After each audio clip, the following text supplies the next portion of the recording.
Period समय पेट जोर pen हो कि बेड्रु उठा भी कष्ट लगुच कि मेडिसिन खाऊँ कि किसी भी कम्प्लीट रिलीफ मिलूना। चिंता करूँ ना। मु नर्स मिजाली आज आपन को कहि सेफ आउ नेचुरल होम रेमेडी। नमस्कार, मु मिजाली आपण मैंने देखुं मिजाली हेल्थ हब।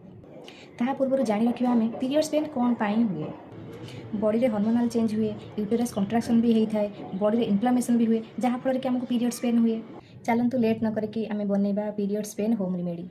मुझे गोटे कप नॉर्मल पानी, हाफ चमच जीरा, हाफ इंच अदा छेचिकी नहीं, हाफ चमच हल्दी पाउडर, गुड़ ऑप्शनल चाहिए स्किप करें। फास्ट आम गोटे कप पानी गरम करवा, जीरा आउ अदा आड करवा, 5 मिनट भल भाव फुटी आसला शेष में हल्दी पाउडर आड करवा।